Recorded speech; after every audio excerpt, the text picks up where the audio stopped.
कभी आपने सोचा है कि अगर आपकी बहू, आपकी पत्नी या घर की कोई नई दुल्हन असल में इंसान न होकर एक डायन हो तो? अगर वो आपके ही परिवार की खुशियों को निगलने आई हो और उसकी नज़र सिर्फ आपके पति, बेटे या भाई की बलि पर हो तो? सुनने में ये कहानी आपको एक डरावनी कल्पना लगेगी, लेकिन यकीन मानिए यह सच्ची घटना है जिसे सुनकर आपकी रूह कांप जाएगी। नमस्कार दोस्तों, स्वागत है आपका ब्लडी डायरीज में, जहां हम आपको सुनाते हैं ऐसी कहानियां जो सिर्फ डराती नहीं बल्कि आपकी नींद भी छीन लेती हैं। आज हम लेकर आए हैं डायन का क्रूर बदला, पति की बलि और रूह को दहलाने वाली कहानी जो किसी फिल्मी स्क्रिप्ट नहीं बल्कि सच में घटी घटना है।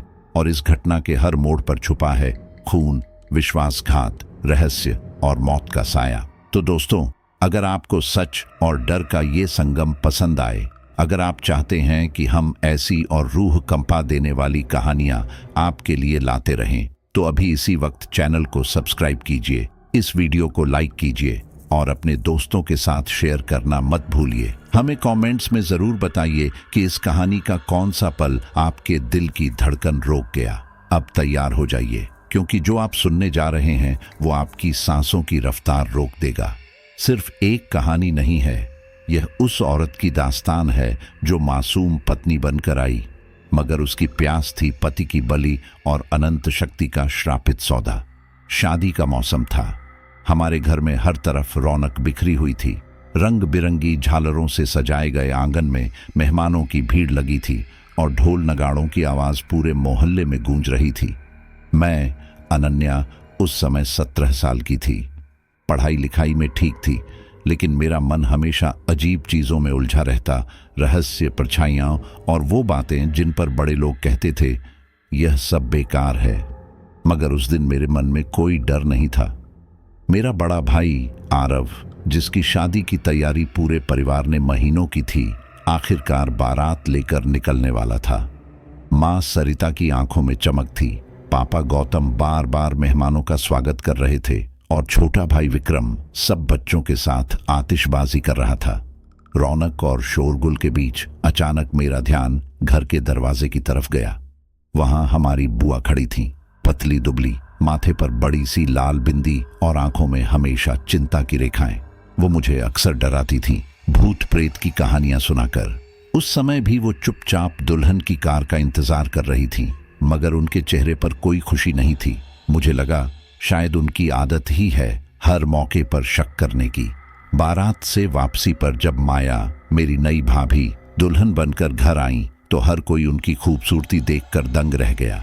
गेहुआ रंग, बड़ी बड़ी काली आंखें और घने काले बाल जो माथे पर ढके रहते। उनकी मुस्कान में एक अजीब सी कशिश थी, जैसे कोई पल भर में उनके जादू में खो जाए। मैंने भी सोचा, इतनी सुंदर लड़की डायन या प्रेत कैसे हो सकती है, जैसी कहानियों में किताबों और बुआ के मुंह से सुनती आई थी। गृह प्रवेश की रस्म शुरू हुई। माँ कलश लेकर खड़ी थी। सब मेहमान सांस थामे देख रहे थे। तभी वह पल आया जिसने मेरे दिल में एक अजीब सी गूंज छोड़ दी। माया ने दरवाजे के अंदर कदम रखा, मगर दाएं पैर की बजाय बाएं पैर से। पूरे आंगन में सन्नाटा छा गया। बुआ की चीख सबसे पहले गूंजी, हे भगवान, यह क्या कर दिया? अशुभ है, बहुत अशुभ है। उनकी आंखें फटी की फटी रह गईं। मां ने तुरंत संभालने की कोशिश की। उन्होंने मुस्कुराकर कहा, कोई बात नहीं बेटा, नई दुल्हन है, घबराई हुई होगी, हम दूसरा कलश रख देते हैं। सबने जबरन मुस्कुरा दिया, लेकिन माहौल हल्का नहीं हुआ। मुझे लगा जैसे पूरे घर पर एक अदृश्य परछाई उतर आई हो। उस पल मैं माया की आंखों में झांक रही थी। उनके चेहरे पर कोई डर, कोई शर्म नहीं थी, बल्कि उनकी मुस्कान गहरी हो गई थी। ऐसी मुस्कान जिसे देखकर मुझे अजीब सा डर लगा। रात का समय था। शादी की थकान से सब सो चुके थे। मैं आंगन में बैठकर देर तक आसमान देखती रही। अचानक हवा का एक झोंका आया और पंडाल की झालरें खड़खड़ाने लगीं। मुझे ऐसा महसूस हुआ मानो कोई मेरी पीठ के पीछे खड़ा है। डरते डरते मैंने पलटकर देखा तो वहां कोई नहीं था, लेकिन उस समय मेरी नजर पहली मंजिल की खिड़की पर पड़ी। माया वहां खड़ी थी, सफेद साड़ी में, बाल खुले हुए, और उनकी आंखें सीधे मुझे देख रही थीं। मेरे पूरे शरीर में सिहरन दौड़ गई। अगली सुबह जब मैंने माँ को यह बताया तो उन्होंने हंसकर कहा, नई दुल्हन है, नींद नहीं आई होगी, तुम तो हर बात को भूत प्रेत से जोड़ देती हो। मगर बुआ ने मेरी बात ध्यान से सुनी और बोली, मैंने कहा था ना, यह लड़की साधारण नहीं है, देख लेना, यह घर को बर्बाद करेगी। सबने बुआ की बातों को अनसुना किया, लेकिन मेरे दिल में उनकी बातें तीर की तरह चुभ गईं। शादी के बाद कुछ दिनों तक घर का माहौल सामान्य रहा, मेहमान आते जाते रहे, हंसी खुशी का माहौल बना रहा। मगर इन सब के बीच माया का व्यवहार मुझे अजीब लगने लगा। वो अक्सर देर रात तक जागती और सुबह तक बेहद थकी हुई दिखती। कई बार मैंने देखा कि वो आंगन के बीच में बने पुराने नीम के पेड़ के नीचे खड़ी रहती, जैसे किसी से बात कर रही हों। जब भी मैं पास जाती, वो अचानक हंसकर कहती, बस यूं ही हवा ले रही थी। धीरे धीरे मुझे लगता गया कि इस शादी में कोई रहस्य छिपा है, मगर मैं चुप रही। शायद यह मेरी कल्पना हो या शायद बुआ की बातों का असर। लेकिन एक बात साफ थी, इस घर में जो खुशी आई थी उसके साथ कहीं न कहीं अनहोनी की परछाई भी दाखिल हो चुकी थी। फिर वह रात आई जब पूरे घर ने पहली बार कुछ अजीब महसूस किया। बिजली अचानक चली गई, अंधेरे में हर कोई हड़बड़ा गया। मैं कमरे से बाहर निकली तो देखा दालान के बीचों बीच माया खड़ी थी। उनकी आंखें लाल चमक रही थीं और वो बुदबुदा रही थीं कुछ शब्द जो मुझे समझ नहीं आए। जैसे ही बिजली लौटी वो सामान्य खड़ी थी, जैसे कुछ हुआ ही न हो। मैंने घबराकर कहा, भाभी आप यहाँ? उन्होंने बस धीमे से मुस्कुराकर कहा, नींद नहीं आ रही थी, उस रात मैं सो नहीं पाई। मेरी खिड़की से दिख रहा था कि वो देर रात तक आंगन में खड़ी थीं और हवा के साथ उनके बाल लहरा रहे थे। शादी के दिन से शुरू हुआ वो छोटा सा अशुभ संकेत अब मेरे भीतर गहरी बेचैनी बन चुका था। घर में हर कोई हंसी और उत्सव में डूबा था, लेकिन मेरे दिल में यह डर बैठ गया था कि माया केवल मेरी भाभी नहीं, शायद कुछ और भी है, कुछ ऐसा जिसका सामना करने की हिम्मत मुझ में उस समय नहीं थी। शादी को कुछ ही दिन हुए थे। घर में रौनक अभी भी बनी हुई थी, मगर धीरे धीरे सब सामान्य हो रहा था। तभी पिताजी ने सोचा कि क्यों ना हम सब मिलकर कुछ दिन बाहर घूम आए। माँ को भी यह विचार अच्छा लगा। तय हुआ कि हम सब लोग पास के एक पुराने गांव की ओर चलेंगे जो घने जंगलों के बीच बसा था और जहां एक प्राचीन मंदिर भी था।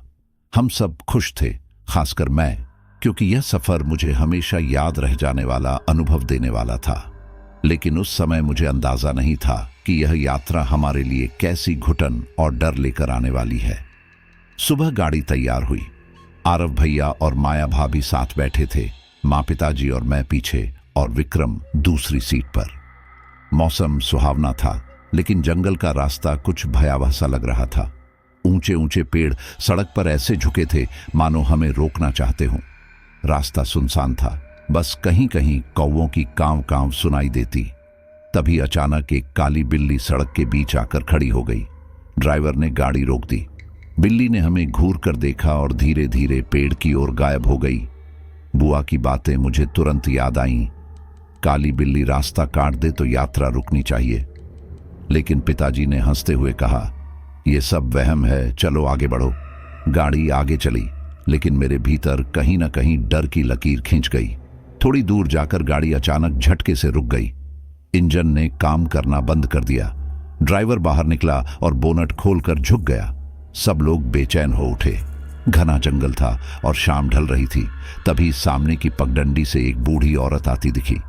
उसके बाल बिखरे थे, कपड़े मैले और आंखें लाल। वह गाड़ी के पास आकर धीमी आवाज में बोली, मत जाओ उस गांव, वहां मौत इंतजार कर रही है। हम सब सन्न रह गए। पिताजी ने डांट कर कहा, चली जाओ यहां से, मगर औरत वहीं खड़ी रही। उसकी हंसी इतनी भयानक थी कि मेरे रोंगटे खड़े हो गए। कुछ ही देर बाद वह औरत अचानक पेड़ों के बीच गायब हो गई, जैसे कभी थी ही नहीं। ड्राइवर ने इंजन फिर चालू करने की कोशिश की और हैरानी की बात यह कि अब गाड़ी तुरंत स्टार्ट हो गई। सबने इसे संयोग समझा, लेकिन मेरा दिल मानने को तैयार नहीं था। गांव पहुंचने पर हमें हल्की सी राहत मिली। वहां मिट्टी के मकान थे, पेड़ों से घिरे आंगन और पुराने मंदिर की घंटियों की आवाज। लेकिन गांव का माहौल अजीब सा था। लोग हमें ऐसे देख रहे थे जैसे हम कोई अनचाही मुसीबत बनकर आए हों। माँ ने मंदिर जाने की सोची। मंदिर के बाहर एक ज्योतिषी बैठा था, झुर्रीदार चेहरा और गहरी आंखें। माँ उसके पास गई और आरव भैया का हाथ आगे बढ़ा दिया। ज्योतिषी ने हाथ देखते ही चीख दी, तुम पर भारी विपत्ति है, तुम विनाश की राह पर हो। उसकी आवाज में ऐसी थरथराहट थी कि मेरा दिल धड़कना भूल गया। माँ ने घबराकर कहा, पंडित जी क्या कह रहे हैं? अभी तो मेरे बेटे की शादी हुई है। मगर ज्योतिषी ने सिर हिलाया, जो लिखा है उसे कोई नहीं बदल सकता।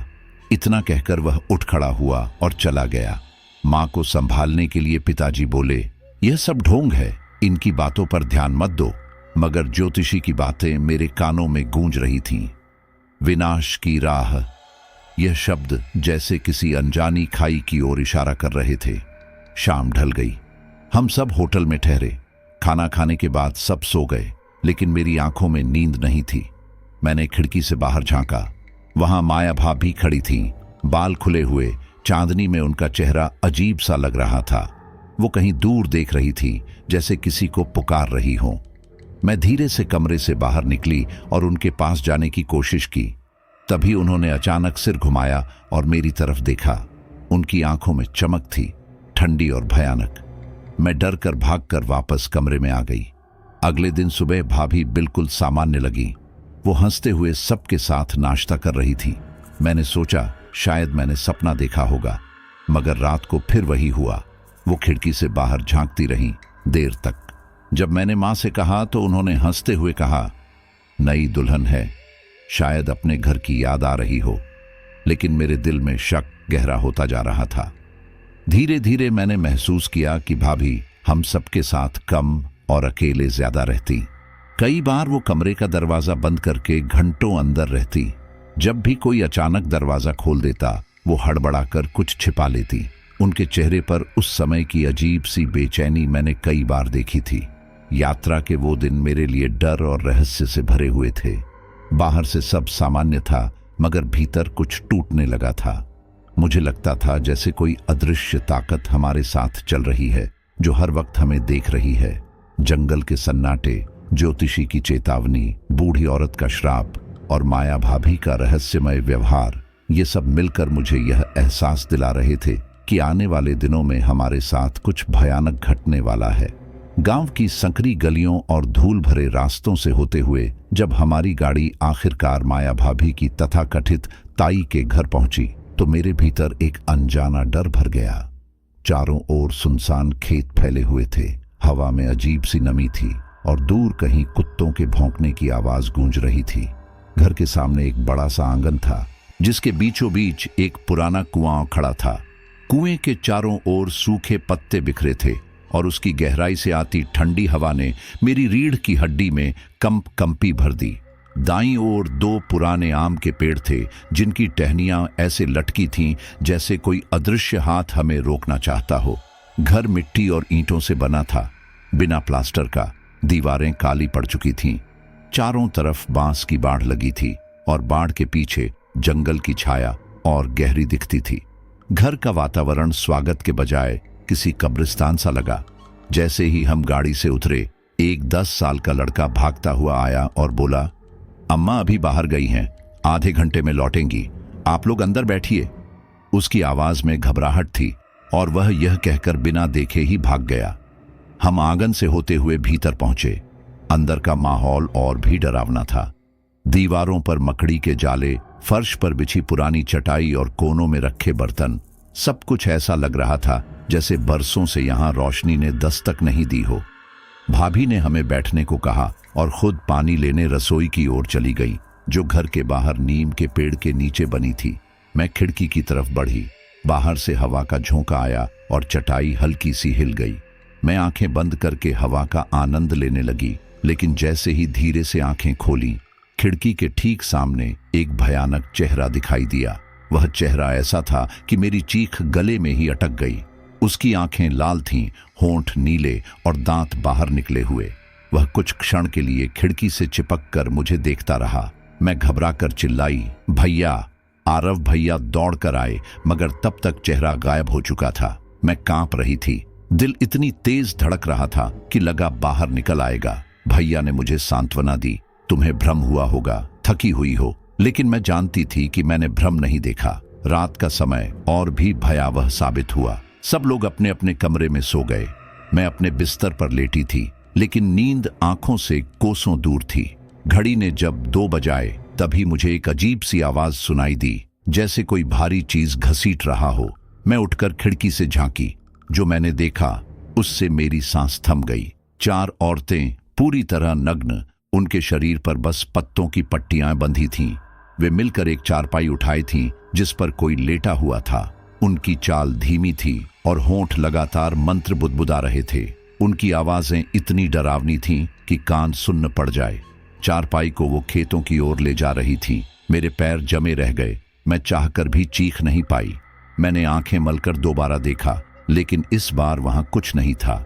आंगन वैसा ही खाली दिख रहा था जैसे कुछ हुआ ही न हो, लेकिन उस आवाज की गूंज अब भी मेरे कानों में थी। मैं बिस्तर पर लेटी रही, पसीने से भीगी हुई, और सोने की हिम्मत नहीं जुटा सकी। अगली सुबह मैंने यह सब मां को बताना चाहा, मगर जैसे ही मैंने बात शुरू की, ताई जी घर आ गईं। उनका चेहरा कठोर था और उनकी आंखें अजीब सी चमक रही थीं। मैंने हिम्मत करके पूछा, ताई जी, रात को खेतों में कोई लोग क्यों जाते हैं? ताई जी एक पल के लिए ठिठक गईं, फिर मुस्कुराकर बोली, गांव की बातें हैं बेटा, तुम्हें समझ में नहीं आएगा। और बिना कुछ और कहे गाय को चारा डालने चली गई। माया भाभी वहीं खड़ी थी। उन्होंने मुझे ऐसे देखा जैसे मेरी हर बात उन्हें पहले से पता हो। उनकी आंखों में गुस्सा और चेतावनी साफ थी।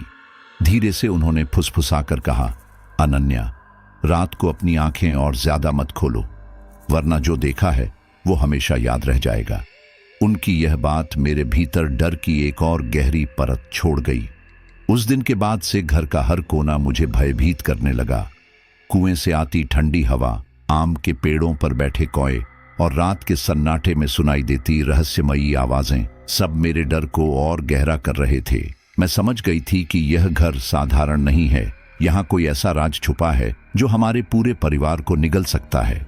गांव पहुंचने के कुछ ही दिनों बाद मैंने महसूस किया कि आरव भैया अब पहले जैसे नहीं रहे। शादी के शुरुआती दिनों की हंसी खुशी उनके चेहरे से गायब हो चुकी थी।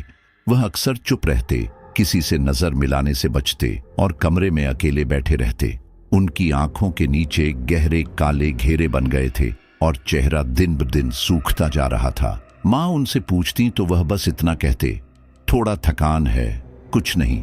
लेकिन मैं जानती थी कि यह सामान्य थकान नहीं थी। एक रात मैंने देखा कि भैया पलंग पर बैठे खुद से ही बड़बड़ा रहे हैं।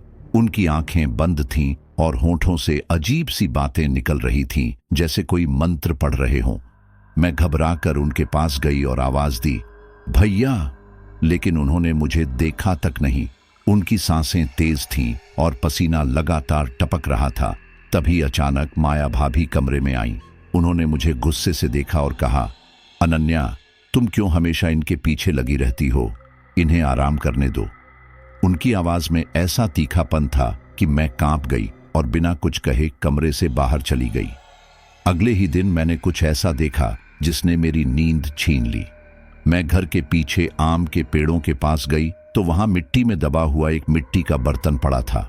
जिज्ञासा में मैंने उसे खींचकर बाहर निकाला।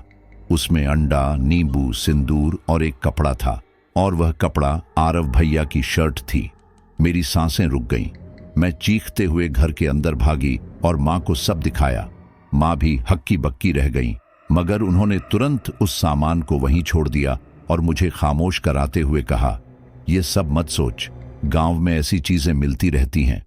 मैंने समझाने की कोशिश की, माँ, यह साधारण नहीं है, यह किसी तांत्रिक क्रिया का हिस्सा है। और ये भैया की शर्त यहाँ क्यों? लेकिन माँ ने मेरा मुंह पकड़ लिया और कहा, तेरे पापा पहले से ही गुस्से में रहते हैं। अगर तूने ये सब बातें की तो और परेशानी बढ़ जाएगी।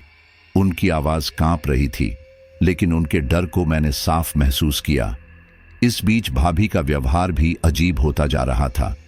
दिन में वह सामान्य दिखती, मगर शाम ढलते ही जैसे बदल जाती।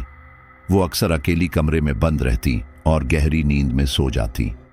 कई बार माँ ने उन्हें उठाने की कोशिश की, लेकिन वो ऐसे सोती जैसे किसी ने बेहोश कर दिया हो। जब भी कोई उन्हें जोर से उठाने की कोशिश करता, वो अचानक गुस्से से चीख पड़ती, मुझे मत छुओ, और फिर खुद बिस्तर पर गिर जाती। मेरे मन में शक अब गहराता जा रहा था। मैंने माँ से बार बार कहा कि इस घर में कुछ ठीक नहीं है, भाभी के साथ कुछ गड़बड़ है, मगर माँ बार बार मुझे चुप करा देती। जब मैंने पिताजी को बताने की कोशिश की तो उन्होंने डांटते हुए कहा, बकवास मत करो, पढ़ाई पर ध्यान दो, नई दुल्हन है, तुम्हें बेवजह उस पर शक करना शोभा नहीं देता। उनकी आंखों में गुस्सा और ठंडी झुंझलाहट थी। दिन ब दिन भैया की हालत बिगड़ती जा रही थी। उनका शरीर हड्डियों का ढांचा बनता जा रहा था। कभी कभी उन्हें तेज बुखार आ जाता और उनके होंठ सूख जाते। मैंने कई बार उन्हें बिस्तर पर बैठे देखा, जैसे कोई अदृश्य ताकत उनके शरीर को खींच रही हो। उनकी आंखें अजीब ढंग से चमकने लगतीं और फिर कुछ पल बाद वो बेहोश होकर गिर जाते। रातों का सन्नाटा अब मेरे लिए और भयानक हो गया था। आधी रात को मुझे अक्सर वही आवाजें सुनाई देती, जैसे कोई जमीन पर कुछ घसीट रहा हो या धीमे स्वर में कोई मंत्र पढ़ रहा हो। कई बार मैंने खिड़की से देखा कि भाभी आंगन में खड़ी होकर अंधेरे में किसी से बात कर रही हैं। उनके हाथ बार बार आकाश की ओर उठते और फिर जमीन पर गिर जाते, मानो कोई अनुष्ठान कर रही हो। मैंने जब भी भैया से इस बारे में पूछा, उन्होंने कमजोर मुस्कान के साथ कहा, अनन्या, सब ठीक है, तू परेशान मत हो। लेकिन उनकी आंखों में छिपा डर मुझे साफ दिखता था। अब मेरे लिए चुप रहना मुश्किल था। मैं मां को पकड़कर रोते हुए बोली, मां, अगर आप मेरी बात नहीं मानेंगी तो भैया हमारे हाथ से चले जाएंगे। ये सब तांत्रिक क्रिया है, भाभी के साथ कुछ रहस्य जुड़ा है। मां की आंखों में आंसू आ गए, लेकिन वो सिर्फ इतना कह पाई, बेटा, मैं तेरी बात मान भी लूं तो करूं क्या? तेरे पापा को कुछ नहीं बताना, वरना घर टूट जाएगा। मां की बेबसी देख मैं और भी टूट गई। मैंने तय कर लिया कि चाहे जो हो, मैं इस राज को उजागर करूंगी। मगर जैसे जैसे मैं आगे बढ़ती, वैसे वैसे डर और गहरा होता गया। आरव भैया की हालत अब इतनी खराब हो चुकी थी कि डॉक्टर भी कोई साफ जवाब नहीं दे पा रहे थे। दवाइयों का असर बिल्कुल नहीं हो रहा था और भैया दिन ब दिन कमजोर होते जा रहे थे। उनकी आंखें अंदर धंस चुकी थीं, शरीर सिर्फ हड्डियों का ढांचा रह गया था। मां दिन रात रोती रहती और पिताजी की आंखों में भी अब बेचैनी साफ दिखाई देने लगी थी। लेकिन सबसे बड़ी समस्या यह थी कि किसी को समझ नहीं आ रहा था कि आखिर यह सब क्यों हो रहा है। एक दिन बुआ ने मां से कहा, यह सब साधारण बीमारी नहीं है, यह तांत्रिक असर है, हमें किसी बड़े साधक के पास जाना होगा। मां पहले तो हिचकिचाईं, लेकिन जब उन्होंने भैया की हालत देखी तो मान गईं। तय हुआ कि हम सब पास के पहाड़ पर रहने वाले एक अघोरी बाबा के पास जाएंगे। कहा जाता था कि वह साधारण इंसान नहीं, बल्कि अलौकिक शक्तियों के स्वामी हैं। हम सब अगली सुबह निकल पड़े।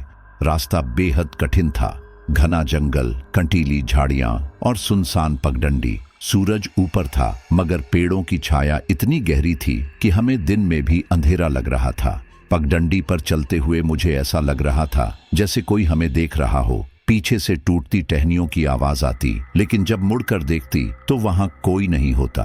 मां का हाथ कसकर पकड़े मैं कांप रही थी। कई घंटे चलने के बाद हम उस जगह पहुंचे जहां अघोरी बाबा रहते थे। एक छोटी सी कुटिया, चारों तरफ धुआं और राख, और सामने श्मशान की राख से बने गोले। वातावरण इतना डरावना था कि मेरे पैरों ने वहीं रुकने की कोशिश की, लेकिन पिताजी ने मुझे आगे खींच लिया। अंदर जाने पर हमने देखा कि अघोरी बाबा अग्निकुंड के सामने बैठे थे। उनका चेहरा राख से सना हुआ, बाल बिखरे और आंखें लाल अंगारों की तरह चमक रही थी। उनके चारों ओर खोपड़ियां रखी थीं और धूप बत्ती से उठता धुआं पूरे कमरे को रहस्यमय बना रहा था। उनकी गहरी आवाज सुनाई दी, आ गए तुम लोग, देर कर दी। मां रोते हुए उनके पैरों में गिर पड़ी और बोली, बाबा, मेरे बेटे को बचा लीजिए, डॉक्टर भी कुछ नहीं कर पा रहे। अघोरी ने धीरे से आंखें खोली और आरव भैया की ओर देखा। उनकी निगाह इतनी पैनी थी कि मुझे लगा जैसे वो भैया की आत्मा को चीर कर देख रहे हों। फिर अचानक वह जोर से हंसे, तुम्हारे घर में जो बैठी है वही सबकी जड़ है। हम सब चौंक गए। मां ने घबरा कर पूछा, कौन बाबा, किसकी बात कर रहे हैं? अघोरी ने धीमी मगर भयानक आवाज में कहा, तुम्हारी बहू, वही डायन है, वह अपने पति की बलि देकर सिद्ध पाना चाहती है। यह सुनकर मेरे पैरों तले जमीन खिसक गई। मां सन्न रह गई और पिताजी ने गुस्से में कहा, यह कैसी बकवास है? अंबिका माया तो अनाथ थी, हमने उसे अपनाया है। वह हमारी बहू है, हमारी इज्जत है। अघोरी ने उनकी तरफ देखते हुए दहाड़ लगाई। मूर्ख, यही उसकी असली चाल है। डायन कभी अपने असली रूप में नहीं आती। वह मासूम और सुंदर दिखकर घर में घुसती है और फिर धीरे धीरे पूरे परिवार को निगल जाती है। बाबा की आंखों से जैसे आग निकल रही थी। उन्होंने एक खोपड़ी उठाई, उसमें गंगा जल जैसा कुछ डाला और मंत्र पढ़ा। कुछ ही क्षणों में उस पानी का रंग काला हो गया। बाबा गरज कर बोले, देखो, यह काला पानी तुम्हारे बेटे के जीवन का प्रतीक है। उसकी आत्मा धीरे धीरे खिंच रही है और यह काम कोई साधारण ताकत नहीं कर सकती। तुम्हारी बहू डायन है और वह अपने पति को बलि चढ़ाकर अपनी शक्ति बढ़ाना चाहती है। मां जमीन पर गिरकर रोने लगी। पिताजी का चेहरा पीला पड़ गया। मेरे भीतर जैसे तूफान उमड़ आया। मुझे हमेशा शक था, मगर यह सुनकर सब साफ हो गया।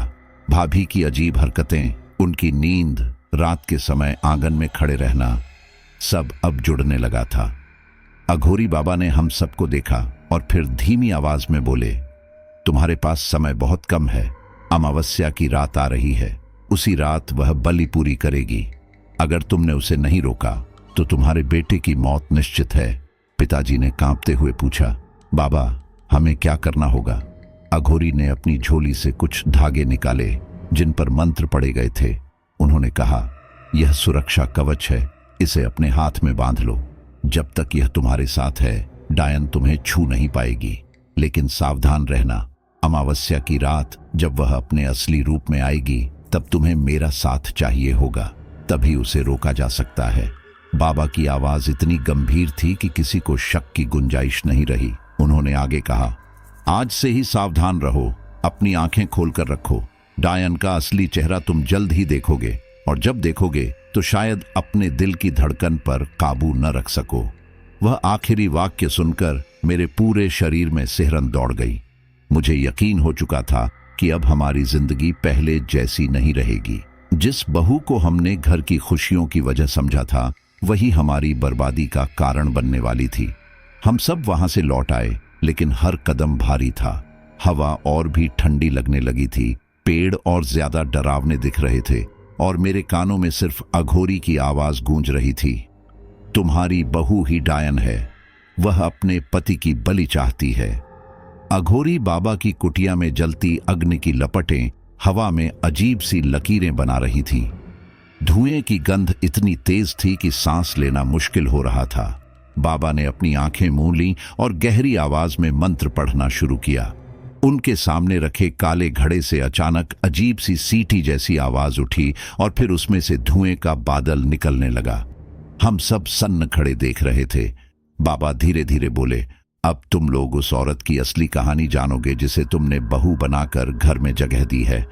धुएं के बीच एक दृश्य बनने लगा, जैसे कोई परछाई जिंदा हो रही हो। मैंने देखा एक साधारण सी लड़की जिसके चेहरे पर मासूमियत थी और आंखों में सपने। यह वही थी, माया, लेकिन उसका रूप अलग था। उसमें किसी डायन का डर नहीं था, वह तो बिल्कुल हम जैसी थी। बाबा की आवाज गूंजी, वह एक समय साधारण लड़की थी। उसका नाम माया नहीं, मंजरी था। वह इस गांव में अपने माता पिता और छोटे भाई के साथ रहती थी। उसका परिवार गरीब था लेकिन ईमानदार। वह दिन रात मेहनत करते थे और गांव में अपनी इज्जत बनाए रखते थे। धुएं में अगला दृश्य उभरा। मंजरी के पिता खेतों में काम कर रहे थे और मां के आंगन में चक्की पीस रही थी। उनका घर छोटा था मगर उसमें खुशियों की गूंज थी। मंजरी के भाई के साथ खेलने की हंसी कानों में गूंजने लगी। मुझे पल भर के लिए लगा कि यह तो बिल्कुल हमारा ही परिवार है, लेकिन बाबा की आवाज बदल गई और धुएं में दृश्य भी। अब वही घर खून से लथपथ था। मंजरी की मां आंगन में गिरी पड़ी थी। उनके गले पर गहरा घाव था। पिता की लाश कुएं के पास पड़ी थी और भाई को आग में झोंक दिया गया था। मंजरी खून से सनी जमीन पर बैठकर चीख रही थी। उसकी चीख सुनकर मेरी आत्मा कांप उठी। बाबा ने गंभीर आवाज में कहा, यह हत्या साधारण डकैतों ने नहीं की थी, यह एक साजिश थी। गांव के कुछ लालची लोग उनकी जमीन हथियाना चाहते थे। उन्होंने पूरा परिवार खत्म कर दिया ताकि मंजरी अकेली रह जाए। उस रात उसने देखा कि किस तरह उसके अपने पड़ोसी, जिन पर उसका भरोसा था, उसके माँ बाप और भाई की जान ले रहे थे। उस विश्वासघात ने उसकी आत्मा को जला दिया। मैंने धुएं में देखा कि मंजरी के चेहरे की मासूमियत धीरे धीरे गायब हो रही थी। उसकी आंखों में आंसू की जगह खून उतर आया था। वह अकेली थी, टूटी हुई, मगर उसके दिल में सिर्फ एक ज्वाला बची थी, बदला। बाबा बोले। उसके भीतर इतना दर्द और इतना गुस्सा था कि उसने कसम खाई कि वह कभी चैन से नहीं मरेगी जब तक अपने परिवार का बदला न ले। वह जंगलों में भटकती रही, तांत्रिकों और अघोरियों के बीच रही। धीरे धीरे उसने वो विद्या सीख ली जो इंसान को इंसान नहीं रहने देती। वह एक औरत से डायन बन गई। उसकी आत्मा को सिर्फ एक ही चीज ने जिंदा रखा, बदला। धुएं में अब मंजरी का चेहरा बदलकर वही रूप ले रहा था जिसे हमने खिड़की पर रात के अंधेरे में देखा था। उसकी आंखें लाल थीं, उसके बाल हवा में लहरा रहे थे और उसकी हंसी में सिहरन थी। बाबा बोले, उसने कई बार कोशिश की अपने दुश्मनों को खत्म करने की, और किया भी। जिन लोगों ने उसका परिवार मारा था वो सब रहस्यमय मौत मरे। कोई कुएं में गिरकर मरा, किसी का घर जल गया और किसी का बच्चा गायब हो गया। गांव वालों ने कहना शुरू किया, यह डायन का काम है। और हां, वो सच था। वह अब मंजरी नहीं रही थी, वो माया बन चुकी थी, बदला लेने वाली आत्मा। मां रो रही थी, पिताजी चुप थे, जैसे किसी सन्नाटे में डूब गए हों। मैंने बाबा से पूछा, लेकिन बाबा, वह हमसे क्यों बदला लेना चाहती है? हमने तो उसका कुछ नहीं बिगाड़ा। बाबा ने मेरी तरफ देखा और धीमे स्वर में बोले, जिस परिवार ने मंजरी का घर जलाया था, जिनकी वजह से उसका भाई मरा था, उनके वंशज अब तुम हो। तुम्हारे खून में वही लोग हैं, वही वंशज जिन्होंने उसे उजाड़ा। वह जानती है कि उसके असली गुनहगार अब जिंदा नहीं हैं, मगर उनके खून का अंत करना ही उसका बदला पूरा करेगा। इसलिए उसने तुम्हारे घर में कदम रखा, तुम्हारे बेटे को चुना, और अब उसकी बलि लेकर वह अमर शक्ति पाना चाहती है। मेरे पैरों से जैसे जमीन खिसक गई। मैं कांपती हुई मां का हाथ पकड़कर खड़ी रह गई। माया भाभी का अतीत सुनकर मेरे दिल में डर के साथ साथ एक अजीब सी सहानुभूति भी जगी। हाँ, उसके साथ अन्याय हुआ था। उसके पूरे परिवार को निर्दयता से खत्म कर दिया गया था। उसका दर्द असली था, लेकिन उसका तरीका वो इतना भयावह था कि उसे इंसान कहना मुश्किल था। बाबा की आवाज गूंजी, याद रखना, हर डायन पहले एक औरत थी और हर औरत पहले एक कहानी। ये वाक्य सुनकर मेरी आंखों में आंसू आ गए। मैं नहीं जानती थी कि आने वाली अमावस्या हमें बचाएगी या मिटा देगी, लेकिन इतना साफ था कि माया की कहानी सिर्फ बदले की नहीं थी। वो एक ऐसी आत्मा की कहानी थी जिसे विश्वासघात और दर्द ने राक्षस बना दिया। अमावस्या की रात थी। आकाश पर काली घटाएं छाई हुई थीं। हवा इतनी तेज चल रही थी कि पेड़ की टहनियां आपस में टकराकर चीख जैसी आवाजें निकाल रही थीं। अंधेरे में हर दिशा से कौवों की कांव कांव सुनाई दे रही थी। पूरा वातावरण ऐसा लग रहा था जैसे किसी बड़ी अनहोनी का इंतजार कर रहा हो। हम सब परिवार के लोग अघोरी बाबा के साथ श्मशान की ओर बढ़ रहे थे। बाबा ने हमें पहले ही चेतावनी दे दी थी, आज की रात तुम्हारी परीक्षा की रात है। अगर हिम्मत खोई तो मौत तुम्हें निगल जाएगी। हम सबके हाथों में सुरक्षा कवच बंधे थे। मेरे दिल की धड़कन इतनी तेज थी कि मैं साफ सुन सकती थी। श्मशान की ओर जाते हुए मिट्टी के रास्ते पर हमारे कदम भारी पड़ रहे थे। अचानक आसमान में बिजली कड़की और पूरा आकाश पल भर के लिए सफेद हो गया। उसी रोशनी में मैंने दूर श्मशान की आग को जलते देखा। धुआं ऊपर उठ रहा था और उसकी गंध इतनी तीखी थी कि सांस लेना मुश्किल हो रहा था। श्मशान पहुंचते ही बाबा ने मंत्रोच्चारण शुरू किया। उनकी आवाज इतनी गहरी थी कि हवा तक कांप उठी। वे भस्म का गोला बनाकर उसके चारों ओर रेखा खींच रहे थे। उन्होंने हमें उस घेरे में खड़े होने को कहा। बाबा ने चेतावनी दी, इस रेखा के बाहर कोई कदम नहीं रखेगा, चाहे जो हो जाए।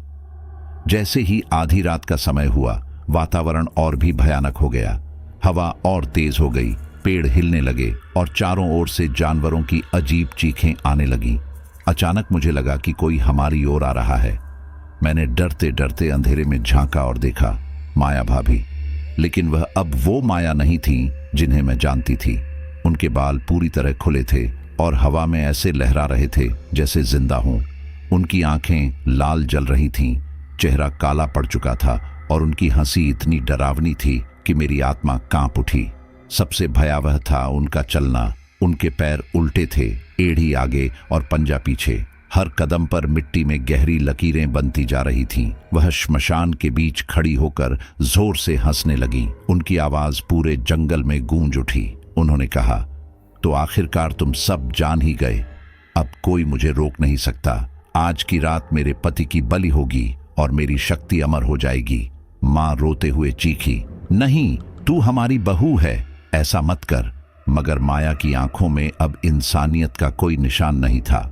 वह हवाओं में झूलती हुई हमारे घेरे के पास आई और हाथ उठाकर मंत्र पढ़ने लगी। अघोरी बाबा ने तुरंत अपने डमरू पर चोट की और जोर से मंत्रोच्चारण किया। उनकी आवाज और माया की आवाज आपस में भिड़ने लगी।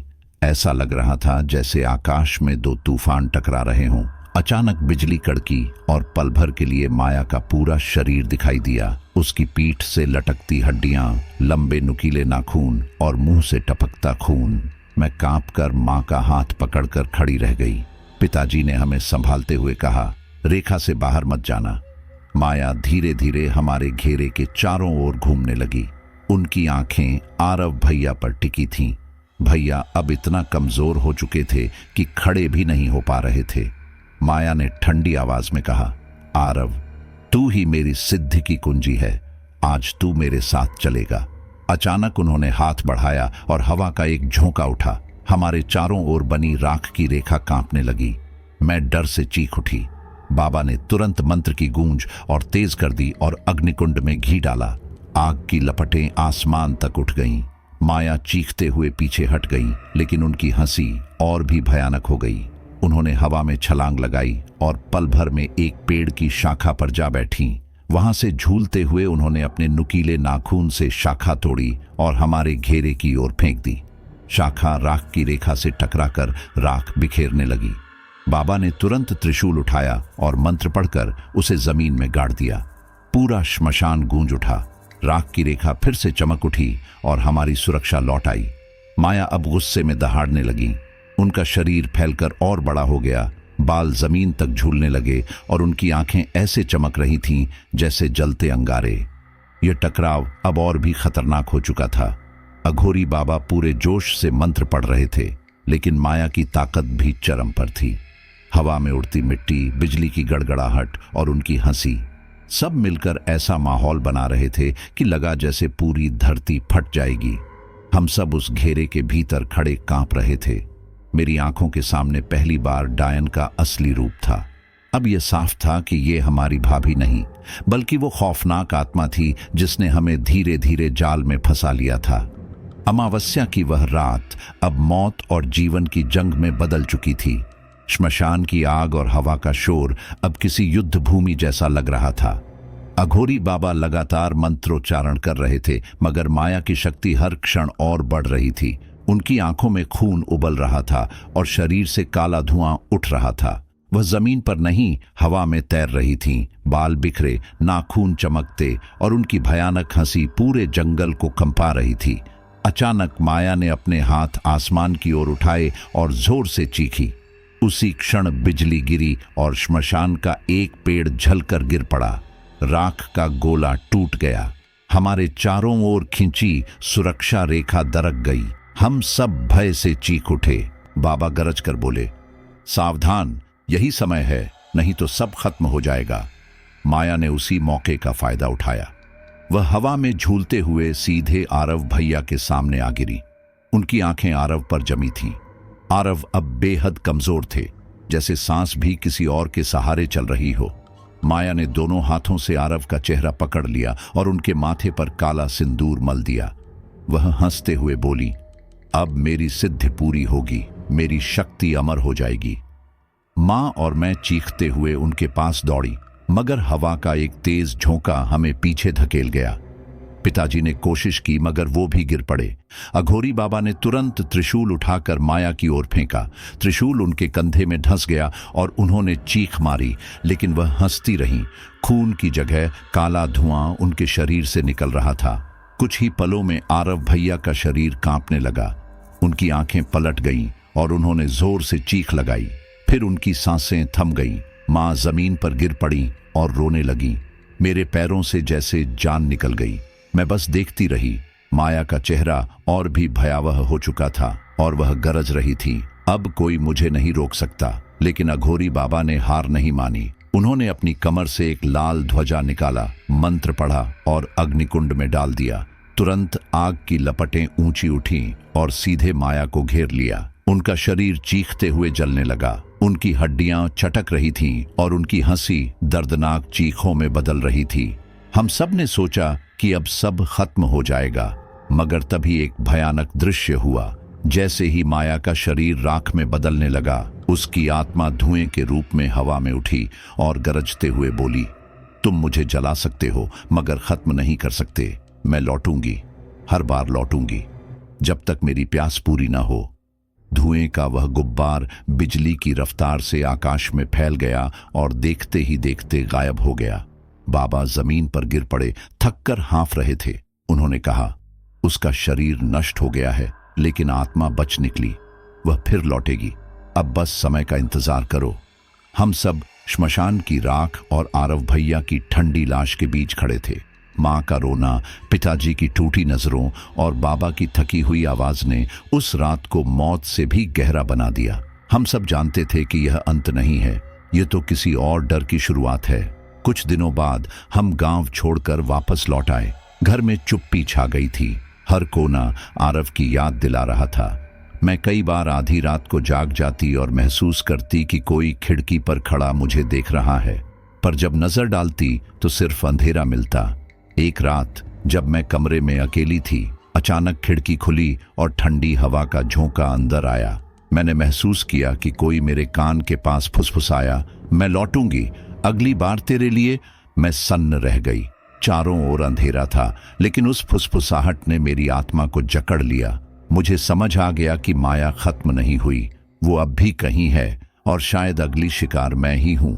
तो दोस्तों, ये थी हमारी आज की कहानी, डायन का क्रूर बदला, पति की बलि और रूह को दहलाने वाली घटना। एक ऐसी सच्ची दास्तान जिसने दिखा दिया कि कभी कभी बदले की आग इंसान को इतना अंधा कर देती है कि वह इंसान से राक्षस बन जाता है। माया का शरीर तो राख हो गया, लेकिन उसकी आत्मा अब भी भटक रही है। कौन जानता है, शायद अगली बार वो आपके ही दरवाजे पर दस्तक दे। अगली बार जब आधी रात को खिड़की पर ठंडी हवा का झोंका आए तो जरा ध्यान से सुनिएगा, कहीं वो वही फुसफुसाहट तो नहीं। मैं लौटूंगी। अगर इस कहानी ने आपकी रूह तक हिला दी हो तो इस वीडियो को लाइक कीजिए, अपने दोस्तों के साथ शेयर कीजिए और चैनल ब्लडी डायरीज को सब्सक्राइब करना मत भूलिए। कमेंट्स में हमें जरूर बताइए कि इस कहानी का कौन सा हिस्सा आपके दिल की धड़कन रोक गया। हम फिर मिलेंगे एक और सच्ची, डरावनी और रूह को दहला देने वाली दास्तान के साथ। तब तक अपनी खिड़कियां बंद रखिए और दिल मजबूत, क्योंकि डर यहीं खत्म नहीं होता।